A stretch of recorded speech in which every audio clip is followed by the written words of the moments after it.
Feature Friday. The freshest. How different was the change from theater into television? Because it's day and night type of difference.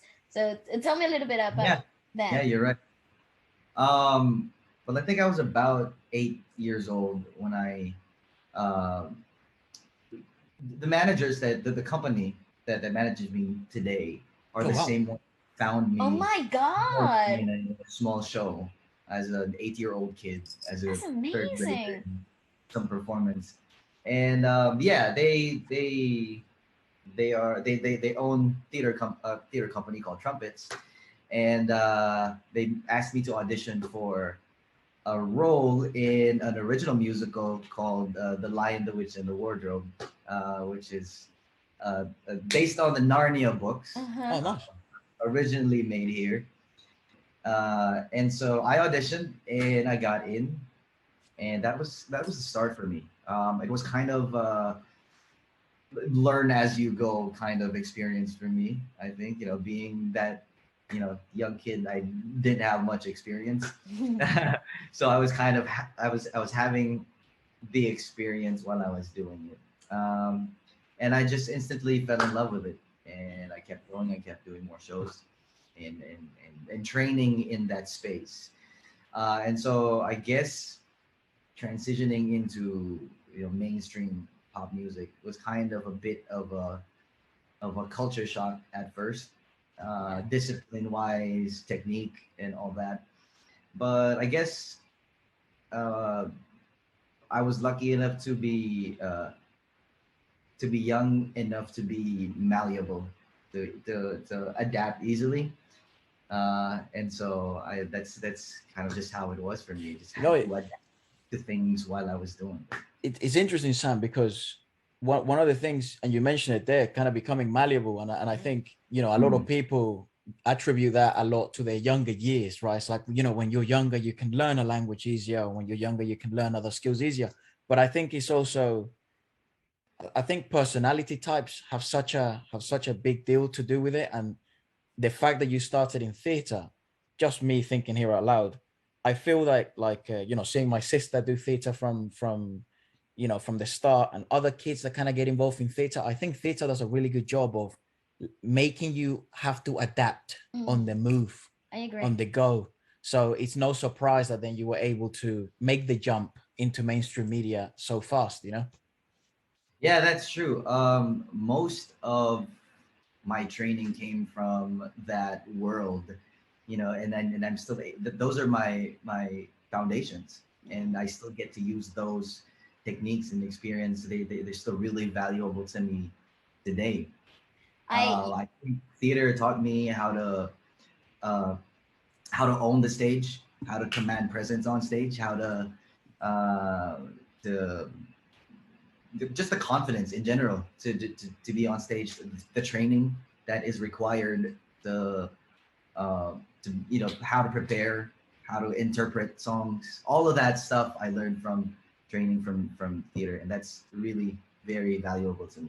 I actually feel it's an unfair advantage for the I people that agree. have a musical theater background, dude, because you notice it sometimes in the mainstream where someone like yourself that has a background, such a strong foundation, and then you look at perhaps other people that didn't have the chance to have a foundation in theater in such a regimented environment, and you just think it's like, Yeah, fuck, dude. it's Even though unfair. it's hard, but people that have that advantage is unfair, dude, because it's like they become so good at adapting, and you guys become so good at learning the Minuscule details really quickly. that make a difference, because in theater it's all about amplifying emotions and That's right. amplifying performance. So it's no wonder that speaking to you now, like seeing the level you have reached, that you did come from musical theater, because it's a brilliant kind of like starting ground.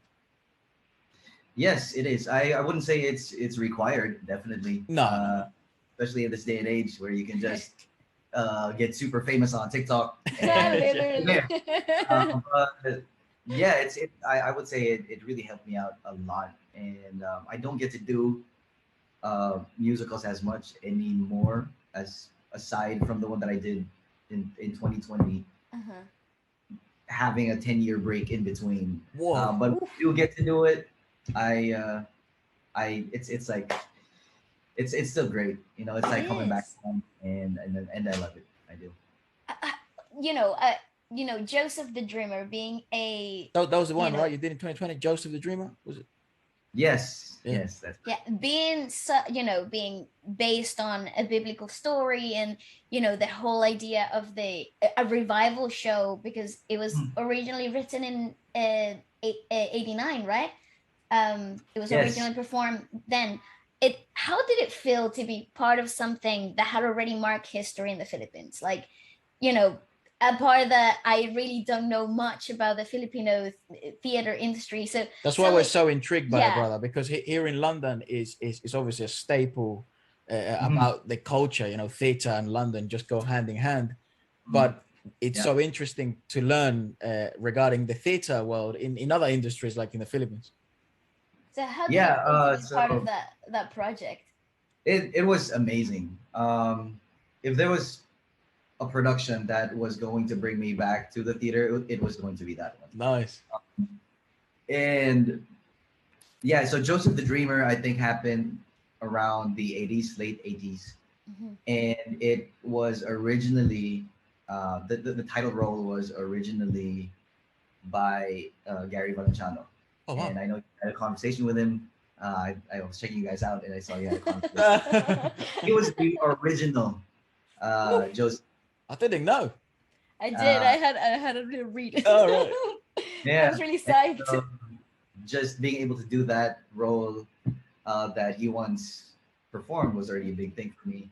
And just the music, it's a classic, over here, and it was just such a great opportunity to be a part of it and to revive it, because re we didn't just redo the musical. We kind of Did a we revival show. changed the Yeah. music, made it more current, and just the whole staging of it was this new adaptation for the new younger kids of today. And so it was nice. It was amazing to be a part of it. Taking Yeah. risk, I'd imagine, as well, in between, right? When you make it like a revival show, you got to take some risk in like changing and modernizing things. So at least Yeah, from what I've yeah, heard, people enjoyed it. So yeah, and there were really big shoes to fill, you know. Indeed. So we're really glad that it became really successful. That we were gonna have a rerun of it. Unfortunately, the lockdowns happened, Mhm. and hopefully, when this thing is all over, we get to do the rerun real soon. That would be amazing. I think having the opportunity to do a show that has already marked, set a mark in history, like in the artistic part of history itself, kind of like puts you in a different perspective on how you see things differently. You have to, take the original cast ideas and takes on the characters, and then kind of give it your own twist and stuff. I cannot imagine the level of pressure you were under. Yeah, Honestly, yeah, it's pretty nuts. yeah, a lot. Yeah. Um, we actually we changed a lot of things since it was made in the 80s. Some of the jokes didn't work anymore. Of course. Some of the stuff didn't sound right. Some of the music sounded like it came from the 80s with all the synths and all that stuff. So it was really risky and really scary for us to do. And yeah, it was a group effort. Like, we weren't starting from scratch, but in a way it did feel like it, Yeah. because we Sometimes had it's harder, isn't it? yeah, we had the skeleton of the show, but we had to put some new stuff in there, and it was all risk, and it paid Mhm. off. So, yeah. nice. Did you speak to Gary when you were kind of like preparing for it? Oh yeah, I did. So the director of the show is actually his son. Oh right, Piolo. Piolo, right? Yeah. Yeah, No, yeah. Uh, Paulo. Paolo. Sorry, my Apologies. Paulo, bad. yeah, My bad. I apologize. yeah. God. So he was well aware of what we were doing, and Mm. the night that he watched the show was probably the most nerve-wracking for me. Jesus. Like, perform in front of him with everything that he knows about the show, and just it was Blood- crazy, but Bloody hell. yeah. How long how long did it take you guys to bring everything back to life? Like, what was the rehearsal process and everything until the first show? The rehearsal process, probably about 2 months, but since the since the inception, I would say, of wanting to revive the show, probably years. Yeah, Jesus. Yeah. Whoa, dude. that's You know, cool, man. That's so cool. it's so interesting to me when like